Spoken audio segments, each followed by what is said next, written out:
what made you want to get into law? And was that always the plan? So no, it was not the plan. So when I went to college, I went to Huston-Tillotson University. Shouts out to HT Right. down in Austin. And I wanted to be a pharmacist. We didn't have Mm. a pharmacy program. So I was a chemistry major with the intent on graduating and then going into pharmacy school at Texas Southern. Like that, I had it all figured out, right? In those days, you had anonymous grades. And so I went up to the school and checked my number and looked at my grades and then realized that there must have been a mistake. And so I checked my number again and saw the same number and checked my grades again and realized I flunked out of law school. Mm. I did not perform well enough to be invited back to go to law school. And it was devastating for me. How did you come up with the concept of that? I just got hit. What was the plan behind it? And I guess most importantly, did you have any idea that it would become as big as it eventually got? What legacy do you want either your firm or your name to stand for? Like when my name is said, I want people to. Welcome to another edition of HBCU Titans with Kenn Rashad. Before we get into today's conversation, I want to share a quick note. My guest for this episode is attorney and entrepreneur David Godsey of the Godsey Law Firm, who happens to be a proud graduate of Huston-Tillotson University in Austin, Texas. You may notice a difference in the visual format during this episode. We originally scheduled this conversation for an earlier date, but due to technical difficulties, we had to reschedule. When we ran into some additional challenges with Dave's equipment, his laptop and his desktop setup, he was gracious enough to pivot and complete the interview using his cell phone so we can make sure this conversation actually happened. As a result, you'll notice a narrower frame on his side of the screen. We appreciate your understanding, but because this conversation in and of itself is so powerful, Dave's journey, his leadership, and the insight he shares, it is absolutely worth it. With that said, let's get into this edition of HBCU Titans. He's built a reputation that reaches far beyond the courtroom. Long before his firm became one of the most recognizable brands in Texas, people in the community already knew the phrase, "I just got hit." It became a calling card, a signal that someone knew exactly who to trust when life turned upside down. What started as a simple idea to build a law firm that was visible, consistent, and rooted in community has grown into a brand people rely on. None of it was accidental. The scale of the firm, the strength of the message, the trust it carries, all of it reflects the strategy and discipline of an entrepreneur who understands how to build something that lasts. Today, he's here to break it down how it all happened, the lessons, the systems, and the thinking behind the rise of the Godsey Law Firm. He is a quintessential achiever.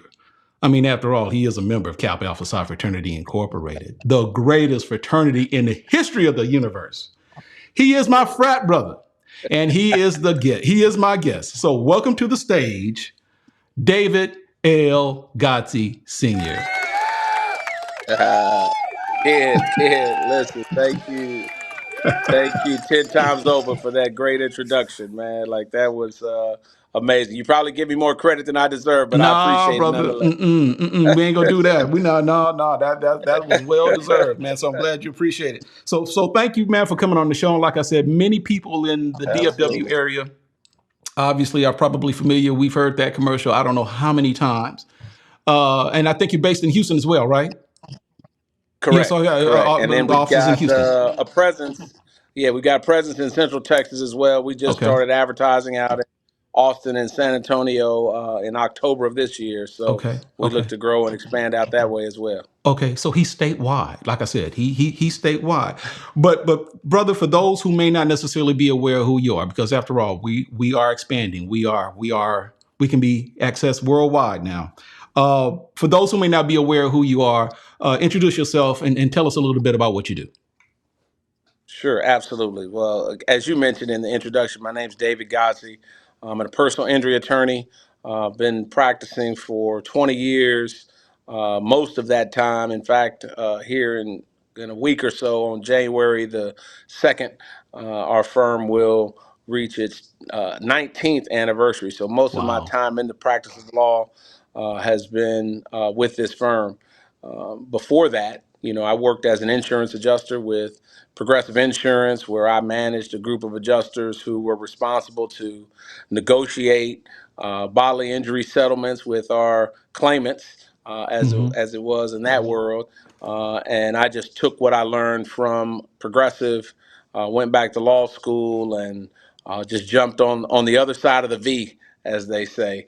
And now I pursue those same insurance companies where I left to try to help my clients get a result that they otherwise wouldn't get without our help. So that's pretty much me in a nutshell.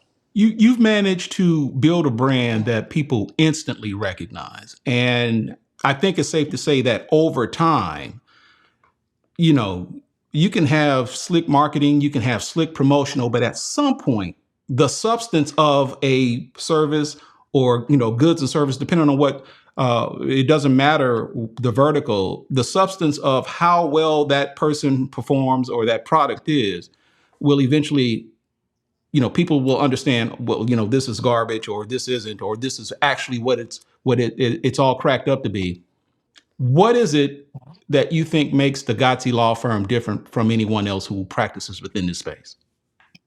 Man, I'm so glad that you laid the foundation for that question the way you did, because even I was one of these people who believe that if we can just go out and get a memorable phrase, then we've Right. crossed the finish line. Phone's Yeah. going to start ringing, and we're going to do all the things that we need to do in order to be successful. And I came to learn over time that in order to be successful, there are just some fundamentals. Obviously, our marketing effort is what I like to call our ongoing conversation with the market. Not everybody has a car wreck every day, every week, every month, every year, right? But the goal that I set out to accomplish was, if that need arises, then I need to have conversated enough with the market so that I could become an option, if the need arose. So, one, that marketing piece has to be in contact.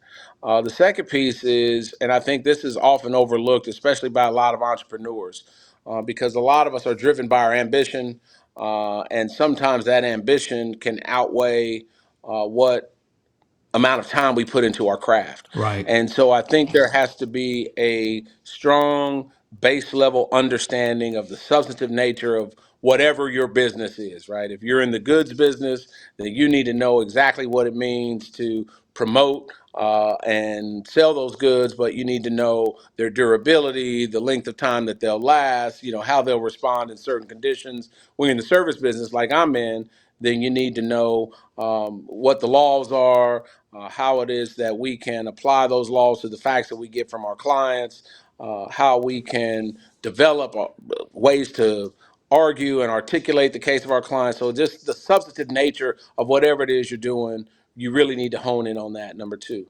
Number three, you have to 100% be aware of the fact that you serve your client, Mhm. right, or your customer.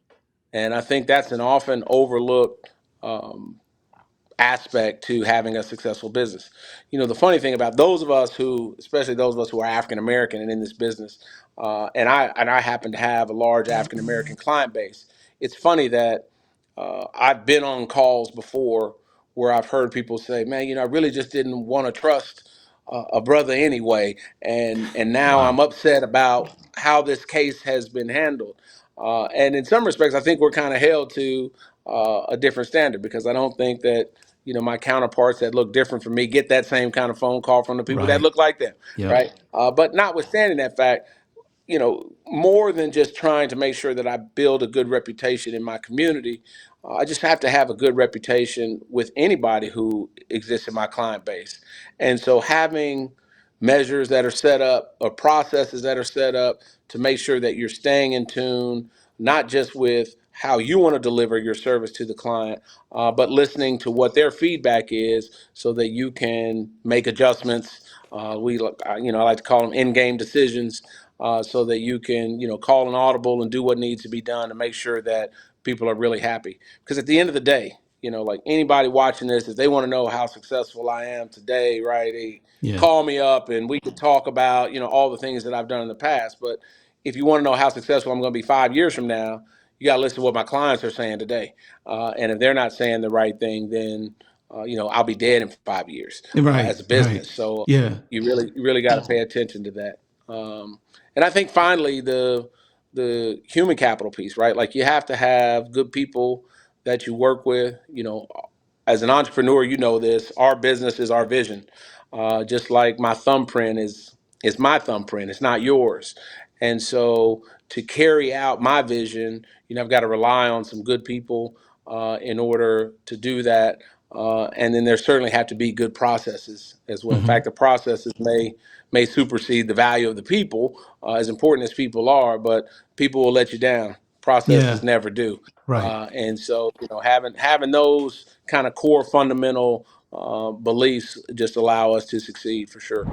In 1949, Paul Tank Younger, a fullback from Grambling, signed with the Los Angeles Rams as an undrafted free agent. He went on to become a four-time Pro Bowler and later became the NFL's first black front office executive. But the way he got there says even more. When the Rams sent a scout to sign him, the offer was for $4,000. Not because he wasn't worth more, but because they thought paying the minimum would improve his odds of just making the team. But that's when Grambling coach Eddie Robinson stepped in. He pushed back by saying, look, give him $6,000. And if he isn't good enough, cut him. That single moment mattered. It wasn't just about Tank Younger. It was about HBCUs demanding respect at a time when the rest of college football was still wrestling with integration. Stories like this are why I wrote the book, HBCU Sports 101, a guide to understanding black college athletics. Because it's bigger than just stats and scores. It's about culture, legacy, and the people who changed the game. You can get your copy now at KennRashad.com, signed bundles, the ebook, and more, or pick it up on Amazon, Barnes & Noble, and other places where books are sold. So you say something about the role of an entrepreneur, if you will, because I think that on the outside looking in, people see Dave Godsey, the attorney. But they don't necessarily see Dave Godsey, the entrepreneur. and, Right. and within the space of entrepreneurship, obviously the key is to be, profitable, if you will. Do you find that to be somewhat of a hard balance between serving or doing what's in the best interest of the people who rely upon you to provide service to them versus doing the things that are necessary to make sure that one, you are profitable, and then most importantly, to make sure that your law practice keeps its doors open? I mean, do you find that to be a challenge, or are you kind of beyond that now? Yeah, no, I really don't. But I think that's a great question because I think there's a way that you can approach business, right? And the one way to approach it is, as you alluded to, is like, hey, how am I going to make this profit? Mm-hmm. Uh, uh, I approach it a little bit of a different way, right? I approach it by saying, how can I do the right thing by my clients and produce the right results, and at the same time guarantee that I'm going to make a profit, right? Mm-hmm. And the guarantee piece is important, right? Because ultimately, any business, no matter what it is, has to keep its lights on in order to sustain itself, right? So we have to make a profit in order to do that. And like most other entrepreneurs, I have personal goals that I set that may have a financial component to them, or they may be associated with some other ambition that is not necessarily related to plaintiff's personal injury law, right? It's just kind of an entrepreneurial type of goal that I've set. Having said that, I had to figure out a way, how can I provide this service? How can I get people quality representation, and then do it in a way to make a profit? And what I was able to realize is that if I do things the way in which they should be done in terms of attracting clients, and all of those other fundamentals that I talked about, then I've got to pay attention to the data as to how much that costs. Yeah. And then I have to be able to ensure that what I'm going to recover exceeds that cost. And of course, the difference is the profit. And as you continue to grow and get better in certain areas, then you realize how to fine tune those processes, how to get more knowledge in the substantive area of what you're doing and not just in the law, right? I read and study things that are related to just business ownership, and you get stronger in those areas, and then you realize, hey, just doing the right thing is going to ensure that I'm able to make that profit you're talking about. Right. So we already so for those that may not be aware, they know now what you do and kind of how you function. And we'll kind of get back to the present a little bit, but I guess we do kind of have to step back to kind of from the beginning to for me to ask the question, what made you want to get into law? And was that Yeah. always the plan? So no, it was not the plan. So when I went to college, I went to Huston-Tillotson University. Shouts out to HT Right. down in Austin, and I wanted to be a pharmacist. We didn't have Mm, a pharmacy program, so I was a chemistry major with the intent on graduating and then going into pharmacy school at Texas Southern. Like that, I had it all figured out, right? mm-hmm. And as I started to go through my lockstep courses, or what we call underdivision then, and then got into courses within chemistry. I simultaneously joined the fraternity, got a little bit politically involved. I became the student government president. I was an elected position within our fraternity on the what we call provincial level, but regional level. Right. And somewhere in all of that, I said, man, you know what? I want to be a politician. What I have to do to be a politician? I don't want to be a pharmacist anymore. Wow. And so I started looking at that and realized that most politicians were attorneys. And so I decided to go to law school, having no desire to get into politics. This story that I'm about to share, I love to share because I think people see me Please. from a distance and they feel like, they write their own conclusions, not just as to how I got to where I am today, but more importantly, they write their own conclusions as to how they can't achieve the same thing. Mm, And I think when you get a chance to look at this or you get a chance to know me, then you realize that if I could do it, anybody could do it. But I went to law school right out of undergrad, and that was in the academic year of 94, 95. And in May of 95, I took my finals at Texas Southern University. And in those days, you had anonymous grades. And so I went up to the school and checked my number and looked at my grades and then realized that there must have been a mistake. And so I checked my number again and saw the same number and checked my grades again and realized I flunked out of law school. mm, I did not perform well enough to be invited back to go to law school. And it was devastating for me. Like I thought that was the worst thing that could have ever happened to me. And it hurt because I realized that I didn't put in the effort that was required to succeed. And whenever you don't achieve something, there's always a little bit of disdain that you feel, a little bit of disappointment. yeah. But when you don't achieve it and you realize that you didn't put in the proper work and that in essence you had just been wasting your time, which is what I had done for that year, it really stung.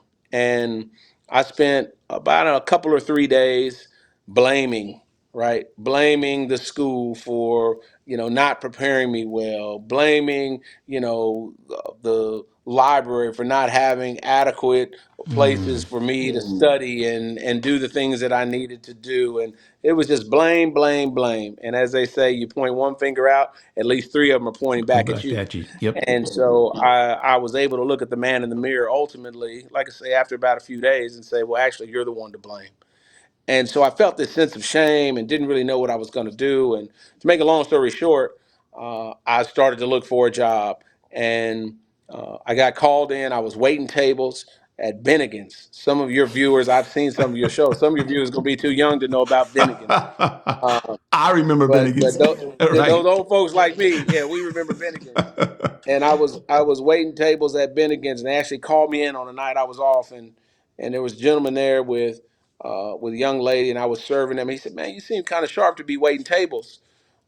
What do you do?" And I said, "Well, I just flunked out of law school, and I Mm, work here in the evenings. I'm looking for a job during the day." And he said, "Man, they just fired a guy from where I work, and they're probably gonna be looking to hire somebody. I could put in a good word for you." Just all off interaction while I was waiting on them. And long story again short, go there the next day, And just just and just he to make clear, you didn't know this guy, or did you? did not know him at all. Okay. Okay. Didn't know him from the man on the moon. He just got sat in my section, and he and a young lady, I came to know him, but he and a young lady who ended up becoming his wife were just there on a date. And just my interaction with talking with them and waiting on them caused him to ask about, what my story was. Now, fast forward, I go there and he introduces me to the regional manager, and the regional manager says, "Man, you got on a suit. Why don't we interview you?" Interview me, and ultimately I end up getting the job. What I didn't know about that total stranger was that he got like a $500 bonus for everybody that got hired. So I don't want to make it seem like it was just all my charm and that I won him over with my intellect. He certainly had some financial He had an incentive incentive, yeah. to do what he did. Yeah, no doubt. Maybe he had a little entrepreneurial spirit of his own. But at any rate, I got the job, and that was with Progressive Insurance. And for the Okay. next 8 years, I learned exactly what it meant to handle a car wreck, to evaluate a bodily injury claim. And then I, you know, dusted myself off and went back to law school and, finished in '04. So 10 years later, I ended up getting my law degree after my first attempt, and I did it at. So by this time, when I graduated, I was fully equipped with all of that substantive knowledge Yeah. of what it took to Yeah. handle a claim. Now all I needed to do was just educate myself on what it meant to run a business, and here we are, 20 years later. So you get the law degree. Did you go work at another firm? You started your own practice, or how did that? I did. I did. So I went to go work. It was the Jackson Law Firm at that time, and it was another fraternity brother of ours, and he was a great entrepreneur. Shouts out to Ray Jackson, and he had this vision. He did criminal defense work. He said, "I'm going to bring in somebody who does personal injury. At some point, we'll have a family lawyer, and just kind of every little practice area. He was going to bring somebody that could head it in, and brought me in to do the personal injury." So Ray and I worked together for a little less than 2 years, and somewhere in that process, right, just seeing how he ran the business and balancing that with my own desires and ambition, I met with him and said, "Hey, man, it's time for me to go out on my own." And so I did that. And January 2nd of 2007, Godsey Law Firm opened its doors, and here we Wow. are. 19 So years later. one of the things that I've heard frequently about either attorneys, doctors, or even say dentists, people who tend to go into private practice after they've spent years in school working on their particular discipline, is that one of the things that they never really prepare you for coming out is, in your case, you probably know all there is about law, but they don't necessarily tell you enough, or they even take the time to explain to you the rules or maybe even basic principles of entrepreneurship, or even how to run a business. Because if you've got your own private practice, you are running the business. Was that a challenge for you early on? And at what point, obviously you're good now, but at what point did you realize that you were no longer running the practice, but that you really did have a real business with real revenue? Yes, so it didn't take long, but Hmm. to answer your question, you're 100% correct. There's no classes in law school about how to run a business. They used to have some practicum courses, and you could, shadow some guys who were in private practice. But even then, you were only talking about substantive law. Mm. And a lot of professionals, lawyers and doctors, and that group, people talk about them from the time you're a child, right? If they want to associate success with that, oh, well, you want to be successful, young man, you could be a doctor or a lawyer. And the truth of the matter is that there are plenty of doctors and lawyers that don't know anything about business. Mm. And so for me, I think I went in kind of with that mindset of, well, I'll just get clients and then I'll handle their case correctly and then I'll generate revenue and everything will be great. But those fundamentals that I talked about early on, I had no clue of what they were. Thinking about money the wrong way, right? Oh, well, if I settle this case, and I'm going to get a third. That's the fee. That's a Right. general fee on a Right. case that settles in pre-litigation. I'm going to get a third, but never really factored in how much is it going to cost me to get there. And this kind of realization, um, getting a understanding of, and then implementing it still carries on to this day. I've had discussions recently about, what's the time on desk and how long is a particular department or individual within a department dealing with this case, so that I can truly get a baseline understanding of how much it costs to matriculate a case through. In the early days, I just say, well, it cost me this much to advertise, Right. and this is what I get on the back end. Let me subtract one from the other, and I at least have my cost of acquisition. But that doesn't factor in many other data points that need to be factored in. So certainly not education there, which I always stress to all entrepreneurs, and I talk to entrepreneurs inside and outside the law. Like this need to self-educate is so important, it can't be overstated. Wow. Like you got to go out and you got to read and you got to study, you got to go to seminars. YouTube videos are big right now. I'm not a Yes. big YouTube watcher, but I promote people who do watch it because there's so much information out there, so many resources out there. I'm kind of an old school page turner, Right. but still, however you get the information doesn't matter. You just got to get it, number one, and then you got to apply it, number two. And if you do those things, then you start to learn, all right, this is really a business. And I guess I like to tell people every business is a lemonade stand, right? Now, you got goods business, you got service business, but in the end, right, the lemons cost so much, the cups cost so much, the water costs so much, and you got to buy all that stuff and then sell the lemonade for more than what all that stuff costs. And your time has value too, and so you got to figure out how many hours are you sitting down at that stand squeezing lemons, pouring in sugar, blah blah blah, in order to do it. But a lot of businesses, I've seen a lot of people who will grow revenue, and then their expense growth outpaces their revenue growth. And so they stand around and say, oh, we made X amount of money this year, when they're really touting their revenue number, Right. without Yep. realizing that their expenses were growing, like I say, outpacing their revenue growth. I'm glad you said that, man, because there are people. I've had conversations, or I've even witnessed entrepreneurs or people who are doing fairly well, and they are stuck on a thing in which you either see something or you notice something, and you may say, well, have you considered something? And for whatever reason, they just will not deviate from that one thing that they are doing, when clearly, and I'm not saying that I would know everything about what they do or how they operate, but clearly you look at them like, that's a little mundane and you might want to consider this, and they just won't do it. And then I've seen over time that slow progression to where now you see what your competitor is doing and you say, how is it that they're doing this? And I do the same thing they do, but I'm like, but you don't do the same thing they do, But I'm glad you said that, because the learning never stops, regardless of how successful or where you are in that entrepreneurial journey, whether it's reading, whether it's seminars, like you said, whether it's YouTube videos. I appreciate you saying that. So let's pivot real quick to the I just got hit. Okay. I know where I was when I first heard that. I was driving in my car and I hear this. And I think you already know this, Dave, but it was, for me, that commercial got so much play to the point to where it becomes a conversation piece in just our households.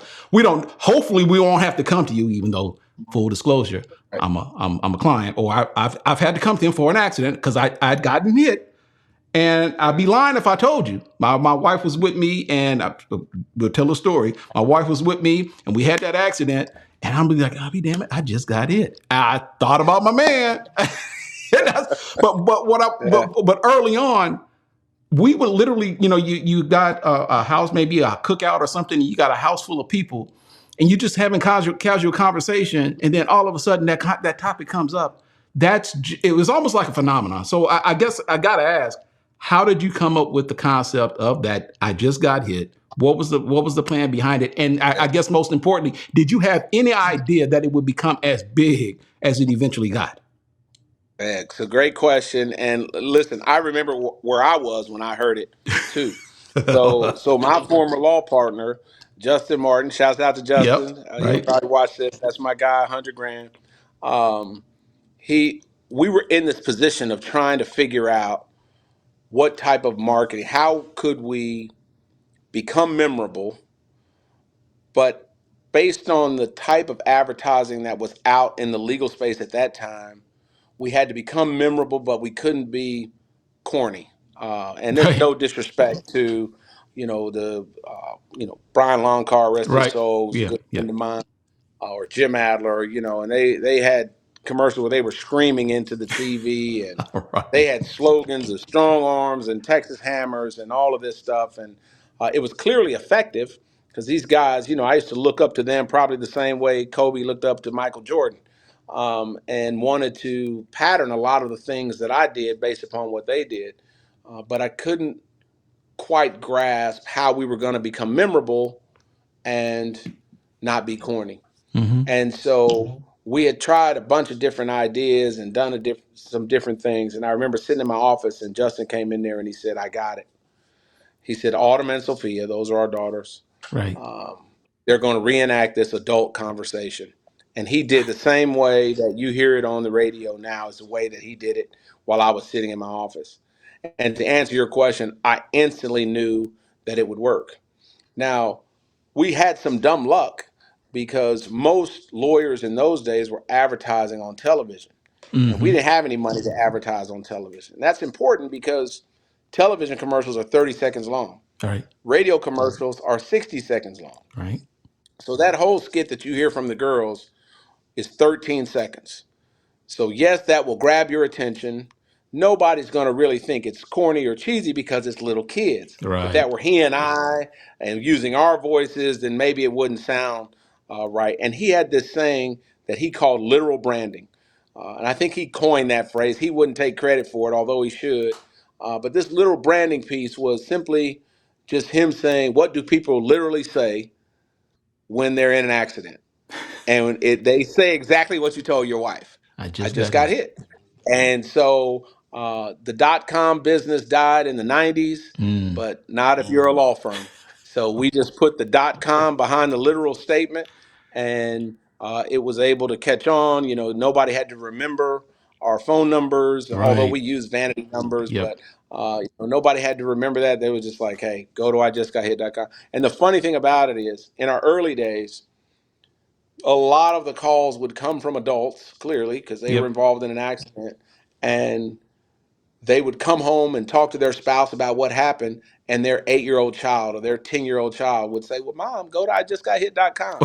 And so the commercial, we had like the McDonald's effect. If you know anything about McDonald's, they sell Happy Meals Right. to sell Quarter Pounders and Big Right. Macs, because they know if they get the kids in to buy the Happy Meal, Mom and Dad are going to We buy got the to bigger buy something burgers. too. Yep. And so we had this McDonald's model without even knowing it. And so to answer your question, yes, I knew that it would catch on. And with those 60-second ads, we had 47 seconds to infuse dignity, Mm-hmm. which I thought would be important to our market and to our community. I mean, we know how when we were growing up, the few professionals that we were exposed to, either in church or in different organizations that our parents were in, the kind of level of respect that the community had for them, as long as they lived up to their end of the bargain. And normally their end of the bargain was just being a person of integrity, having dignity, treating people with respect. And so we tried to portray that in all of the ads that we were doing within that 47-second timepiece, and it ended up working out for us. Wow. So were there, as a result of that, obviously you would know, I guess, the success by the calls. Were there any growing pains during that time? Sure. And they vary by market, and we experience some now that we've gone into two different markets. So Mm. with Dallas, Dallas is an interesting place. And both Justin and I are from Austin. So when we started in those early days, we didn't have any real connection to Dallas. Like, we knew people in our circle. Obviously, I knew a lot of fraternity brothers that I became close with in the college days and beyond. So we had some connection in Dallas. But it's funny, when I grew up when I first moved to Dallas, and people would say, "Hey, where'd you go to school?" And I'd tell them where I went to college. And they were like, no, where'd you go to high school? Like they wanted to know, you go to Sock, Belt, Carter, Right. where you from? And, and so it took a little while. Like Dallas is a big town, but it's kind of a country, not in a negative sense, but like somebody knows somebody that knows somebody, Right. Right. even in this big town. And so I think it took a little while for people to say, okay, well, we've heard them enough. Now we can trust them. And then almost instantly, whenever that faucet turned on, it really turned on. Now compare and contrast that with Houston. As soon as we went into Houston, like I don't know, it's just a different culture. I think Mm. because this is purely speculation. I don't have any data on this, Ken. But Houston is borders Louisiana. It has Prairie View, TSU, U of H, other colleges. It's got law schools there. It's got professional schools, med schools, big uh, cancer center. So there's a lot of people that transplant into Houston. So I think the willingness to immediately support, especially an African American owned business, was just more prevalent in Houston than what we found in Mm. Dallas. Now we're in Austin and San Antonio. Now again, Justin and I are from Austin, so we have some footprint that was there, and we've both been gone for a long time. But I think people know me there, and they're saying, "Hey, we'll reach out." And I know these guys, and I think the culture is a little bit different, a little more trusting. Where San Antonio is taking us a little bit longer to make our mark there. So it does vary by market, and I think that's another thing that often gets overlooked in the scaling portion that us as entrepreneurs have all the time. Like we always talk about, hey, I could do it here. I'll just scale it and go build Right. it in another city. And at least as it relates to professional services, the culture of the city is gonna dictate just how fast you have your success or how slow you have it. Just as a side note, I think I saw a recent podcast you did on YouTube, and I think it was your daughter Yeah, who that's was in right. that spot, and she just passed the ball. She did. She Who? did. Yeah. So she went to, I know you went to undergrad in Louisiana, and she went to your rival school for law school. She was at Southern. Oh, She graduated from Southern in May and took the bar here in July and got her results in October. And if you ask her today, she'll tell you she's my supervisor. oh So wow. yeah. But she's in an office right downstairs as we speak, working, and she's gone through the training process, starting to handle some cases. But Okay. for me, I tell you that, and this ties into something we talked about earlier. Um, I think that one of the biggest mistakes you can make as an entrepreneur is to make your number one objective or your number one goal money. Mm-hmm. There, I don't want to be misunderstood. I like money just as much as the next guy, and all the things that it can do. Right. Right. So I don't Right. want anybody to hear this and think, "Oh man, this guy's he don't care about money." I do, Yeah. but I also have experienced, and I knew even before I got there that if you do the right things and if you focus on things like building a legacy, doing right by people, not just those people you serve externally, but the people you serve internally. Obviously, doing right by your family and having some humility and integrity. Those things, when you implement them into your business, the money will take care of itself. And so, of all the things that have been accomplished, there's been, a lot of dollar signs have come in and out of this building. There's been a lot of lawyers who have gone on to do great things. There have been people who've left to go start their own things. Justin recently left to go start his own thing, and Yeah. he's going to be amazing at it. Yeah. And all of that ties into the legacy that I've tried to build, and to see my daughter come through, of all those things that I'm proud of, to know that she's here now, and whether I deserve it or not gives me a little credit for her doing that, and then I get the chance to have a front row seat to how she's going to impact the community and build her own legacy. It's Yeah. amazing. And as I understood it, and I don't want to get too far off track, but as I understood it in watching that interview, she made it quite clear that it wasn't something that you indoctrinated in her. It was actually something that I guess she kind of Correct. wanted to take on her own, if I'm not mistaken, correct? That's absolutely correct. There was one thing, like I would never, I believe as parents, our only job is to make sure that we raise productive citizens, Mm-hmm. right? I don't care what your job title is. I don't care how much money you make. I don't care where you live. I want you to be a good spouse, a good parent, a good neighbor, a good person in your community, and take care of your family.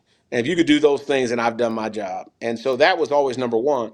Now, I will tell you, I have talked to all of my kids, her included, about entrepreneurship Right. because I just feel like there are, we live within a capitalist economy, Right. and like it, love it, hate it, whatever your opinion is on that, we that's where we live.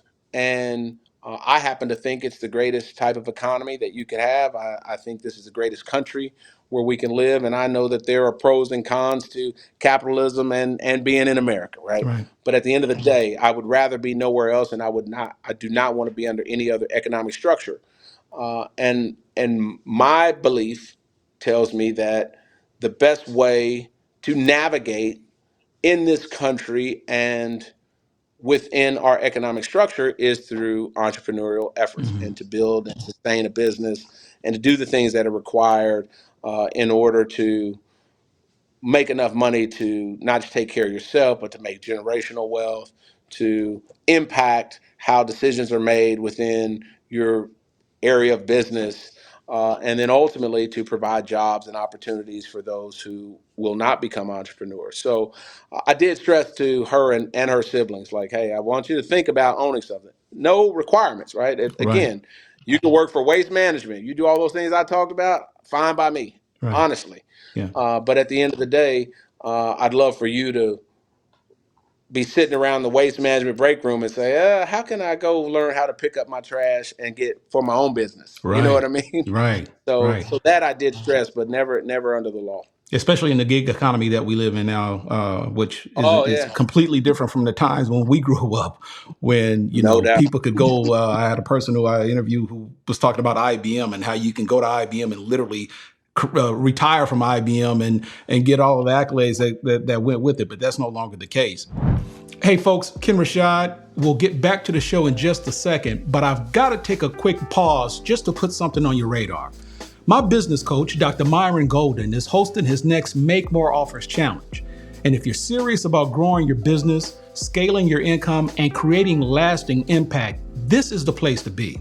It's 5 days of high-level teachings that'll show you how to structure, price, and position offers that don't just sell, but they help your business grow with purpose. I've been through this challenge myself, and it completely shifted the way I think about business, from how I build to how I serve. So do yourself a favor, go to offers.kennrashad.com and secure your spot for the next Make More Offers Challenge. Now let's get back to the show. Yeah. As you indicated, you made it very clear that obviously when you go into an entrepreneurial endeavor, money should never be the focus initially, because it really is about serving and doing what's best for the people who support the business. But in your particular instance, you're at a pretty high level and you've been doing this for a while now. And I got to ask you, how big is the operation that you've built at this point? Oh man. Yeah. So just to give you some numbers, so we have 140 to 145 people on our team. We have physical offices in Dallas and Houston. We're currently looking for physical offices in Austin and San Antonio. Wow. Until we get them, we have the benefit of marketing there and handling their cases from the Dallas office. But it's pretty big footprint. We generated $150 million in revenue for Wow. our clients this year. Obviously, we pay medical providers out of that and client expenses, but we're able to generate a significant amount of recoveries for our clients, which then generates a significant amount of economic influence into our local economy. So we're going and blowing, as they say. And it's funny, I was in a meeting earlier today, and we still think about ways in which we can, do what we're currently doing better. Right. Not just, hey, well, let's get more clients, right? Obviously, we want more clients, and that's good. But again, you got to master what you're doing right now. And I will tell you that, we live in this day and age of artificial intelligence, and Mm-hmm. it's seemingly changing by the minute. And so we have to be aware of all of those things. I think one lesson every entrepreneur on earth should always know is that they are not smart enough, or I'm sorry, let me say it this way: you have to be smart enough to know that you're not smart enough to know everything. Mm. And so the ability to keep your eyes and ears open and your mind open are a requirement, especially in this space of moving technology. I had a lunch with a mentee earlier, and I told him, I said, there's all this talk about AI and how the world is changing. Like, when you look at AI for what it is just the ability to make how we do things more efficient. Mm-hmm. And that has always been around, right? Mm-hmm. Since the beginning of time, right? Like, there was the need to make fire kept the body warm, right? Right. The shoes we have on our feet helped us walk faster and run faster than with bare feet, right? So there's always, the stagecoach used to deliver mail, and now the airplanes are delivering Mm. mail, and the steam engine delivered it between those two, right? So there's always been this push, and I don't want people to get carried away into thinking that, oh, the world is now going to change and for the worse or for the better.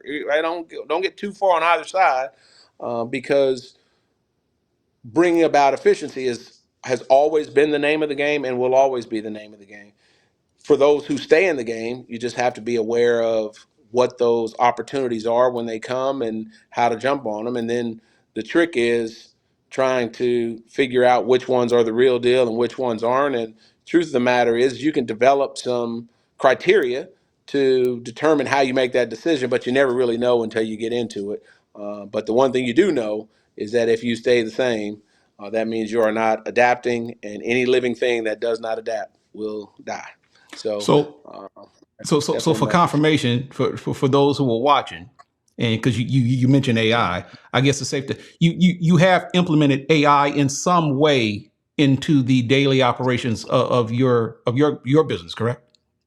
Absolutely. And we're Okay. not done Yeah. yet. So Yeah. now we've had some help from our case management software system. They saw the train coming around the track, and so they jumped on some AI solutions that are real helpful to us. I mean, for example, it used to take me, or our lawyers,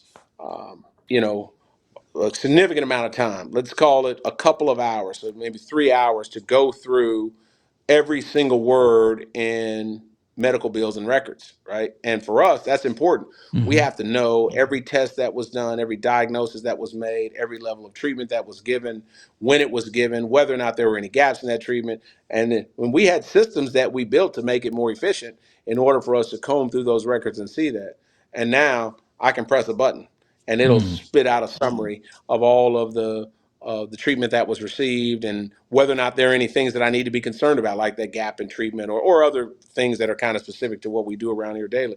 So, yeah, and that's just one example of many. We Mm-hmm. have people in our intake department who are on the phone with folks every day trying to uh, convince them to use us. And we have some people who call us despite all that they know about our advertising.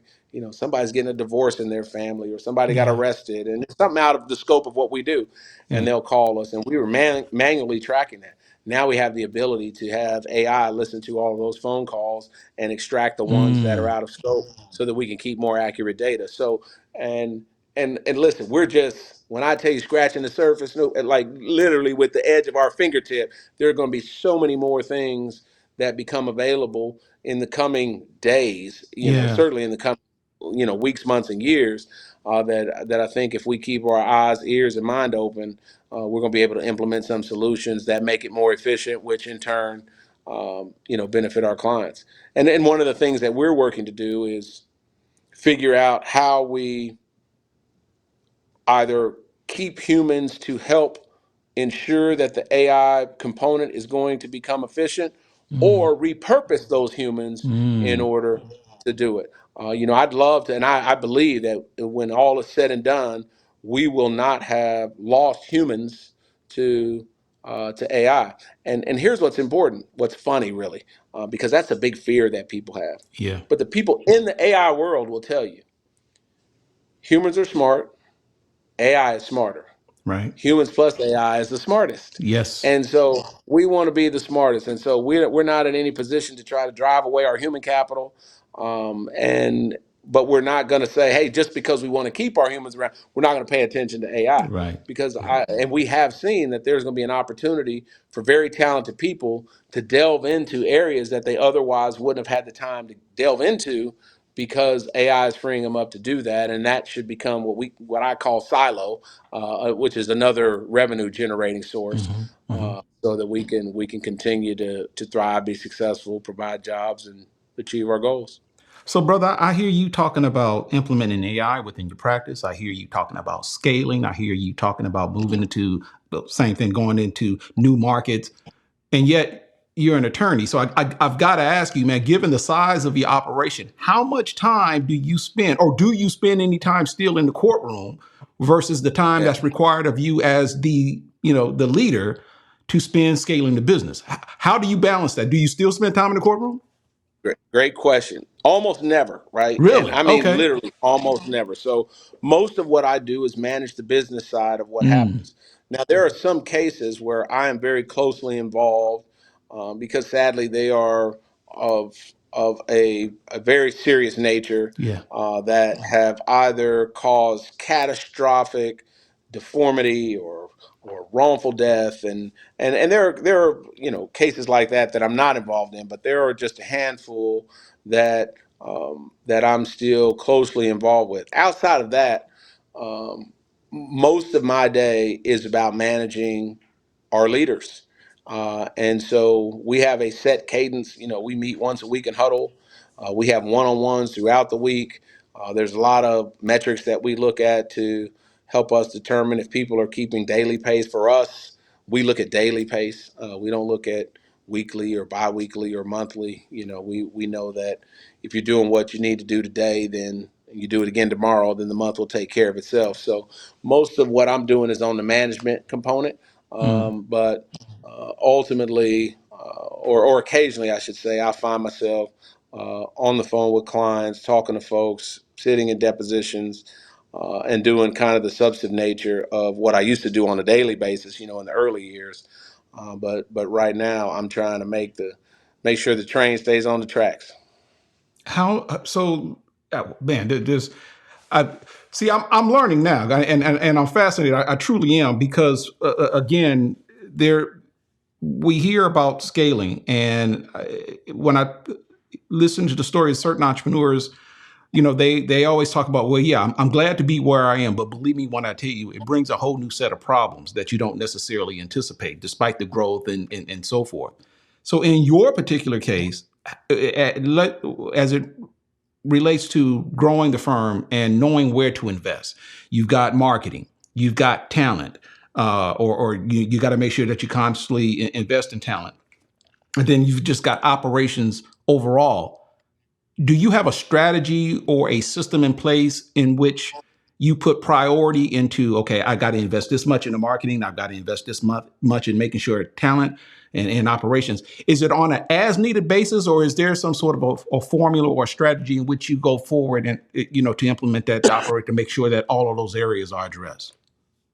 It's really a little bit of both, right? So we do forecasts, we've got budgets, and we have data from past years that tell us how we should forecast what we do forecast, right? And Mm-hmm. so from that standpoint, there's set criteria that's there. But then there's also these things that just pop up that you weren't aware of. So we may see that there's a decline in cases that we're intaking, or we may see that there's one particular mindset that an insurance company has adopted on cases that they used to settle. Now they're litigating those cases, and all those things kind of negatively affect or impact what we have projected. So there's kind of what I said earlier. We got to call some audibles here and there and figure out how we're going to change it. Most of the things that we deal with don't present a problem right now or a problem in the next quarter. Mm-hmm. So the trick is, and most entrepreneurs will tell you this, seasoned ones for sure, is to look around the corner to see, hey, what are we facing that is a potential threat? So a couple of those examples I just named, we'll develop strategies to try to deal with that. But at the end of the day, those things that you talked about, how much are we going to spend on marketing? How much are we going to spend on technology and innovation? How much are we going to spend on people? How do we project how many people we need? Like all those things are really set in stone, but they certainly can change. I like to say it this way. If you're an entrepreneur, plans are the most important thing that you can make. You have to have a plan. People approach me all the time about investing in their business. 90% of them go away when I say, "Hey, send me your business plan," or I want to let me see a pro forma and see how you've got it projected out. And people just haven't gone that far, and it's very essential. But here's the funny thing, Ken: you have to have a plan, but it never works, ever, ever one time. Like it's the craziest thing in the world. Like, dude, I gotta have a plan because I know I need to have it, but there are Oh, just some things that you can't anticipate. I know. Oh my And God. you know what I mean? And I some know things you exactly just what you overlook, mean. like you should have anticipated and you didn't, but that's okay, right? And so plans are important. You got to do them, and we make them. But if you think, I spent a lot of years thinking about getting to this finish line, right? Whatever that finish line was. Oh man, well once we get, you know, 600 cases a month, then we'll be good. Or once we reach 50 million in revenue, we'll be good. Whatever I was filling in the blank. Once we learn this case management software system, or we get this dashboard implemented. And the truth of the matter is, it's one finish line. It's the one neither one of you or neither one of us want to be in. That's 6 feet under, right? As long as you're in business, it's why the law calls business an individual, because it's an individual, just like you and I are individuals. And we have to change. We change. We have good days and bad days.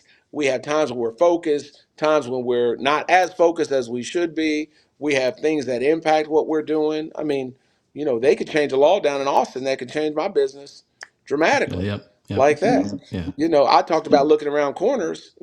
I don't even know what you're driving right now.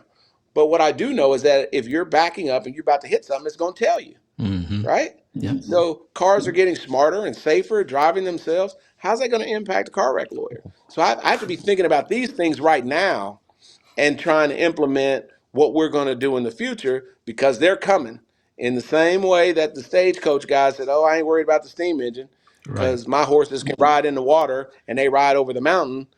They weren't thinking about the steam engine building bridges over the water and holes through the mountain. So I know a threat is going to come, and you got to be thinking about it, and you got to be thinking about it all the time. I don't necessarily couch them in terms of problems.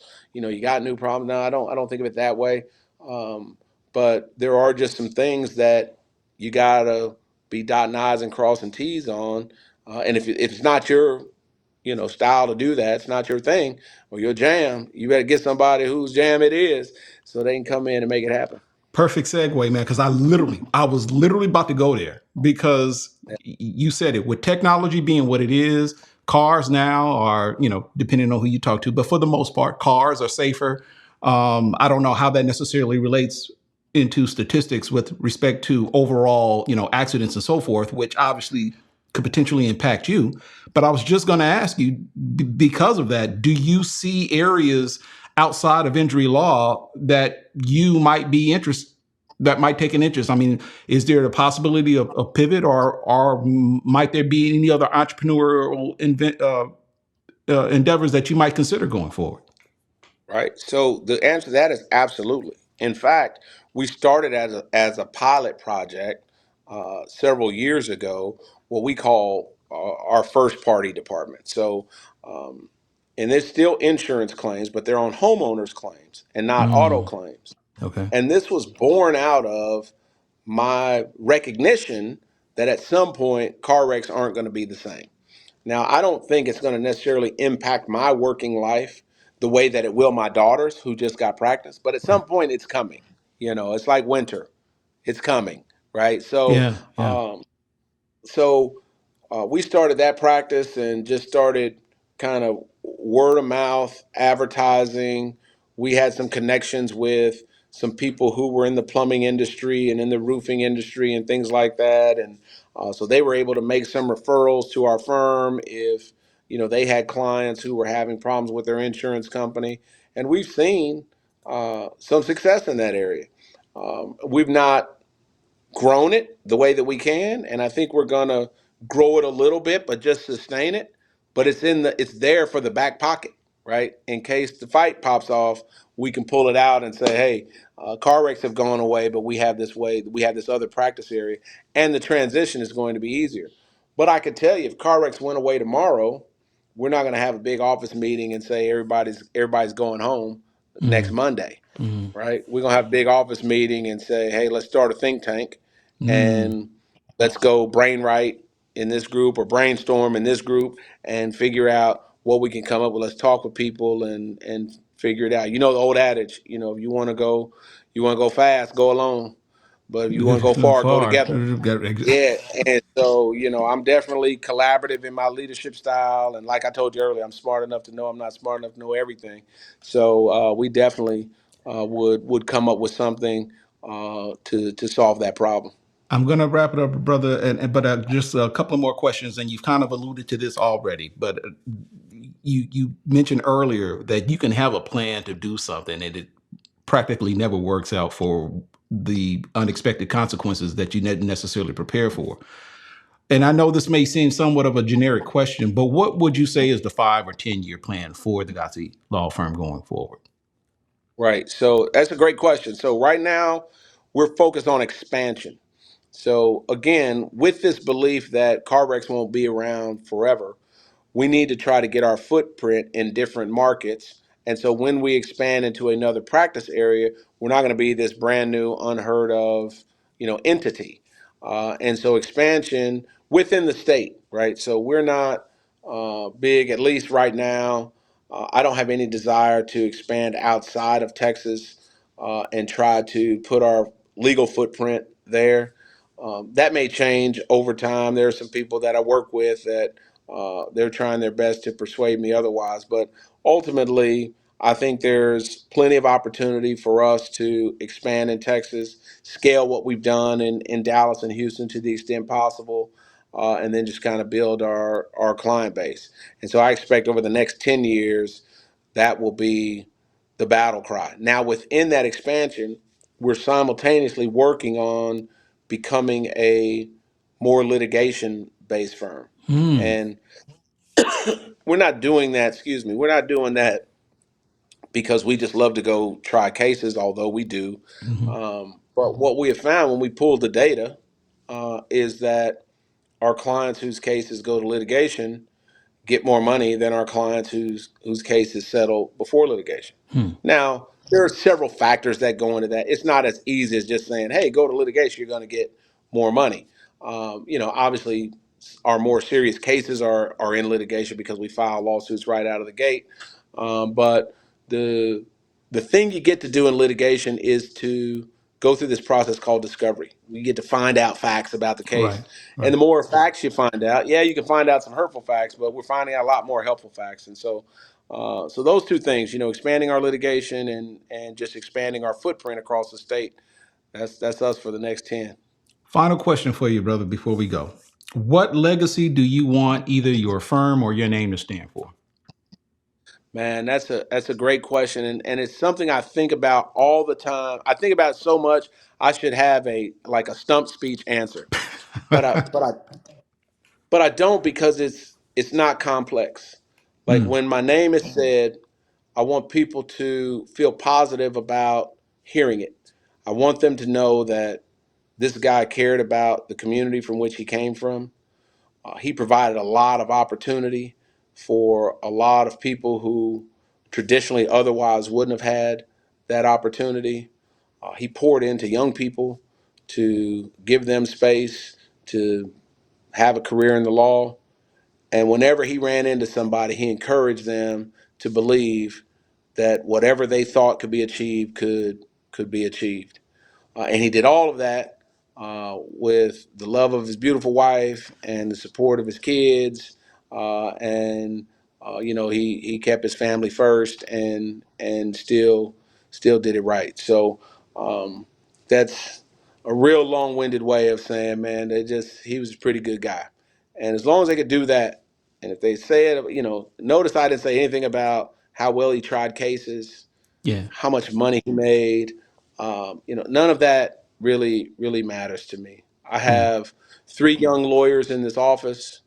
One of them is the daughter of a guy that I've been golfing with for like the last 15 years. One of them is the son of my line brother, and the other one is my daughter. And a year ago, we didn't even have any idea that there could be space for them. And I figured out a way to not just make space for them because of my association with their parents and with them, but because I could figure out how to make it profitable and do it. And so that I'm really proud to know that I'm playing a role in shaping the lives of these young lawyers, and the impact that they're going to have on people is just going to be countless. And so that certainly has to be tied into that legacy piece for me. He is Dave Godsey of the Godsey Law Firm. Brother, I can't thank you enough for taking some You time can to talk with for the me. invitation. Yeah.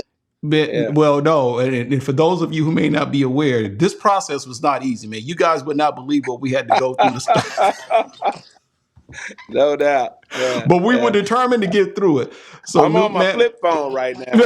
right. That Yeah. wasn't supposed to be the case, but it turned out okay. So I Yeah. appreciate you, brother, man, and continue to do the good work. I appreciate everything you've done for me, especially as being your client. The wife loves you, by the way, just so you know, you can do no wrong with her. Well, But tell her I said thank you. I Thank you. will, man. I Yeah. will. And I best of luck appreciate it. going to And your Ken, keep SAO. doing what you're doing. Yeah. Yo to you too, my brother, and keep doing what you're doing. Like, I think it can't be overstated how impactful it is for somebody to have the opportunity to see one of your guests and to have that inspire what they want to do. I told you I watched some of your material before we had a chance to get on today, man. It's just amazing what you're doing. Your impact, your legacy is going to be amazing, man. So I'm glad to call you my frat brother, but I'm even more. I feel more special to be associated with you as an entrepreneur, man. Good stuff. I appreciate it, brother. All right, man. Absolutely. All right. Take care. We'll All right, holler at you now. soon.